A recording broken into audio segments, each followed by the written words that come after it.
So AEW has a very interesting stipulation going into Double or Nothing. It is, of course, going to be the Inner Circle versus The Pinnacle in a stadium stampede match. This is the second one in history. First time with a full live audience. And in this match, if the Inner Circle loses, they're going to be gone. No more as a team. My name is Ango. This is Destination Pro Wrestling, and we're going to talk about The Pinnacle possibly defeating the Inner Circle and seeing this faction end once and for all.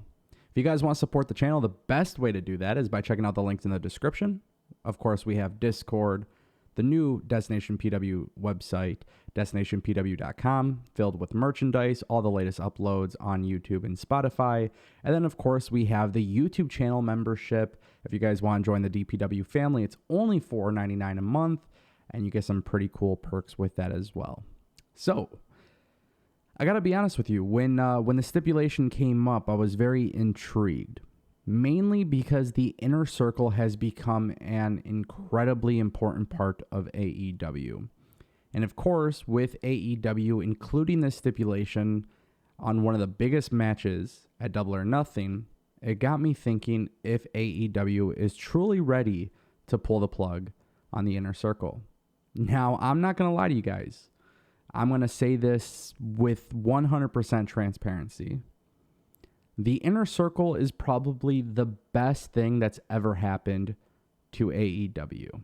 And I truly mean that. From a fan's perspective, I think the Inner Circle brought something very unique to AEW that made it different from WWE, something that we're not used to seeing with WWE. And of course, when we got the Pinnacle and we got all of these other factions, I have talked very poorly about how much I hate the factions in AEW, and I said there are too many factions in AEW.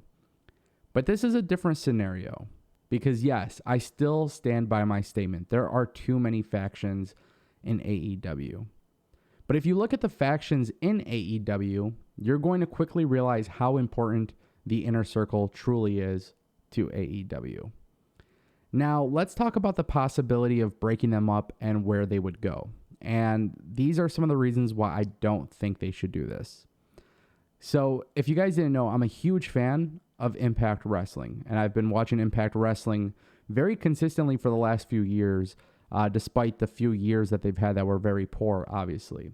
And one of the things that really drew me in to Impact Wrestling was its tag team division, more specifically LAX. Santana and Ortiz were a very awesome tag team in Impact. And that wasn't really shocking to anybody, especially when they made their debut in AEW. Now, if you guys didn't know, brief little history lesson, before LAX actually jumped ship to AEW, I had made a video talking about them leaving Impact for AEW and what their debut would mean for AEW. And a lot of the times when I go back to this time, I always mention how I strongly advocated for these two to be a tag team in AEW. And yes, I still want that to happen, but right now, I don't believe it is good timing. And there's a major reason for that. I feel like AEW is losing its tag team division's identity. And I know that's a hot take, and I will get to that in a moment, but that's one of the reasons that right now, the Inner Circle should not have a breakup. I'm really fearful of what these guys will do after the Inner Circle. Sammy Guevara is a heck of a talent, but there needs to be a little bit more work done on his promo skills. I'm not sure if he can go head-to-head with Miro in terms of a promo contest, because quite honestly, I don't think he can stand with Miro when it comes to delivering on the mic. Jake Hager is somebody I've always had a little bit of interest in when he came to AEW, but as a solo guy, I just really don't see anything big happening for him. In fact, out of everybody in this group, I think Jake Hager is the one who needs the Inner Circle the most. And yes, Chris Jericho, if he were to leave the Inner Circle, can absolutely kill it regardless of what he's doing. But I think what makes most sense here is for AEW to actually have the Pinnacle lose this match at Stadium Stampede.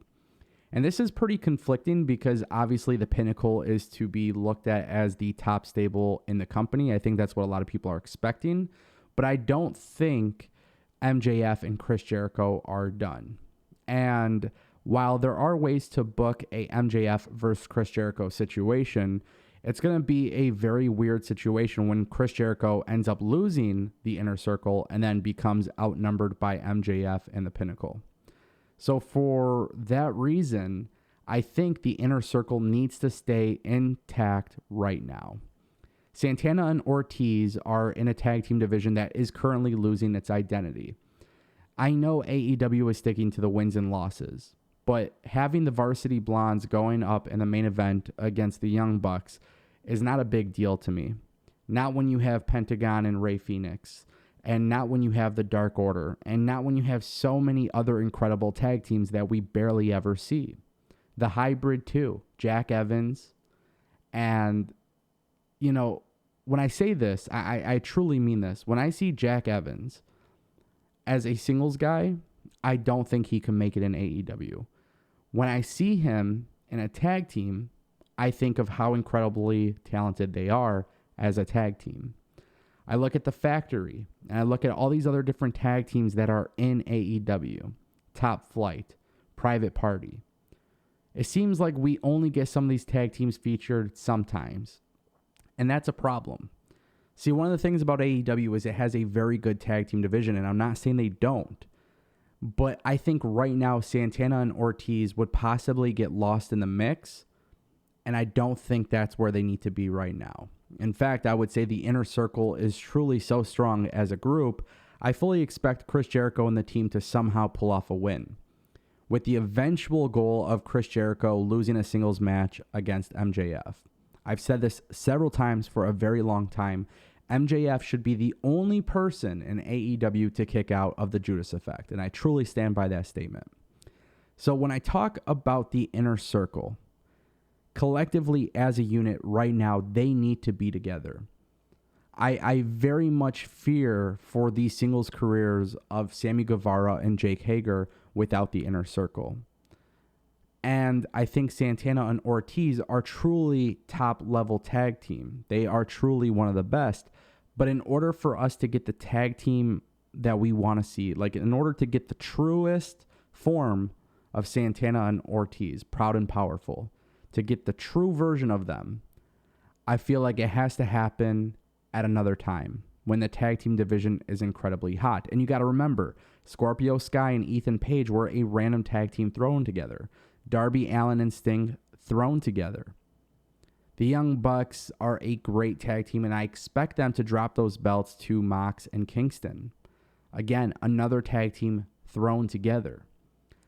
It sounds like this tag team division is really good, but it's sort of losing its identity, and it's a little bit harder to explain, and I hope I'm doing a good enough job. But that is why the Inner Circle shouldn't lose. It is not the right time for any of these guys to go their own route. It will be time for them to do so, maybe 6 months from now. It's hard to say, but right now, in the moment, the way I'm looking at it, watching Dynamite, it doesn't make sense. I want to know what you guys think in the comment section down below. Do you guys think the Inner Circle will break up? Let me know, and I'll see you next time.